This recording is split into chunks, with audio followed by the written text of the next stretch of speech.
আমার হাতে যে কিউট সবজিটা দেখছেন এটা কে কে চিনতে পারছেন অবশ্যই জানাবেন। এটা হচ্ছে ঝিঙ্গা। আর আমি আজকে সবজি বাজার নিয়ে বসেছি। আমার সবজি বাজারে কি কি আছে সেটা দেখাবো। পুরা গ্রাম নিয়ে এসছে আমার মা। আর এগুলো হচ্ছে আমার খুব পছন্দের। এই যে লেবু নিয়ে এসছে, গাছের লেবু।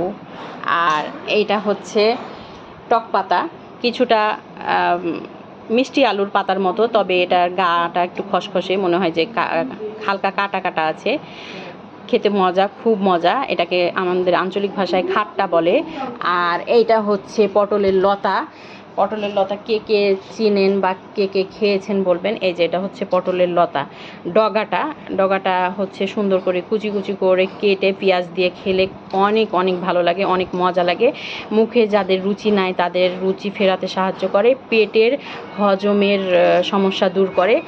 আর এই যে আমার আম্মা এখন যেটা বাছছে সেটা হচ্ছে গন্ধারির পাতা। এটাকে আঞ্চলিক ভাষায় গন্ধারির পাতা বলে। আর ভালো কি নাম আছে আমি জানি না, তবে এই পাতার একটা ঘ্রাণ আছে, সুন্দর ঘ্রাণ। আমরা সাধারণত তরকারি মজা করার জন্য, ঘ্রাণযুক্ত করার জন্য লেবু পাতা দিই। সে লেবু পাতার পরিবর্তে এই গন্ধারির পাতাটা দেওয়া হয়। এছাড়াও এই পাতাটা কিন্তু শাক ভাজি করে খাওয়া হয়। এটার কিন্তু অনেক উপকারিতা। এটা হচ্ছে ঔষধি পাতা হিসেবে পরিচিত। এটা পেটের সমস্যা, হজমের সমস্যা দূর করে। আর মুখে রুচি ফেরায় এই পাতাটা। আর এখানে নিয়ে এসেছে পাট শাক সবাই চেনেন। আর এখানে আছে আমাদের গাছের ফজলি আমের আচার, খুব মজা। আর ঘানি করা খাঁটি সরিষার তেল। আর একটা মজার জিনিস দেখায় আপনাদের। এই যে এটা হচ্ছে বাটা লবণ, বিট লবণ, অনেক ধরনের খেয়েছেন। আর এটা হচ্ছে আমাদের চাঁপাইনবাবগঞ্জের বাটা লবণ। রসুন ভেজে আর শুকনো মরিচ ভেজে লবণ দিয়ে মেখে এই লবণটা তৈরি করা হয়। এটার সাথে পেঁয়াজ কেটে আচারের তেল দিয়ে বা খাঁটি সরিষার তেল দিয়ে কালাইয়ের রুটি খেতে অনেক মজা। আর সাথে কিন্তু এই যে কালাইয়ের আটাও নিয়ে এসেছে। আমাদের চাঁপাইনবাবগঞ্জের যে ঐতিহ্যবাহী একটা খাবার, যেটাকে আমাদের মহাতের লাহারি বা সকালের নাস্তা বলে, কালাইয়ের রুটি, সেটা। এছাড়াও আরও অনেক সবজি নিয়ে এসছে, কিছু কাটা হচ্ছে।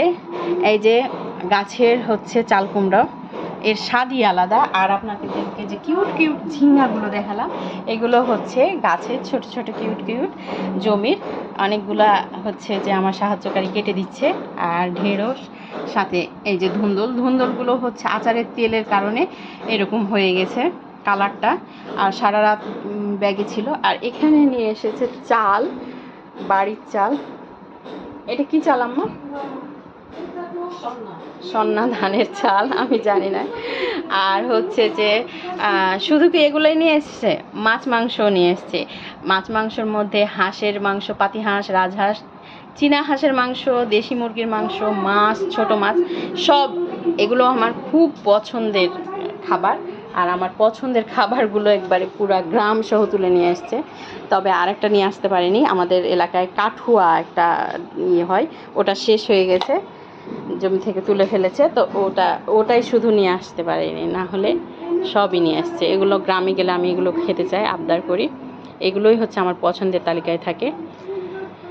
তো কে কোনটা খেতে পছন্দ করেন বা কে কে জানেন, চিনেন, এই খাবারগুলো খেয়েছেন, অবশ্যই কমেন্টে জানাবেন। ভালো থাকবেন, সুস্থ থাকবেন। আর ভিডিওটি যদি ভালো লাগে তাহলে লাইক, শেয়ার, কমেন্ট করবেন। আল্লাহ হাফেজ।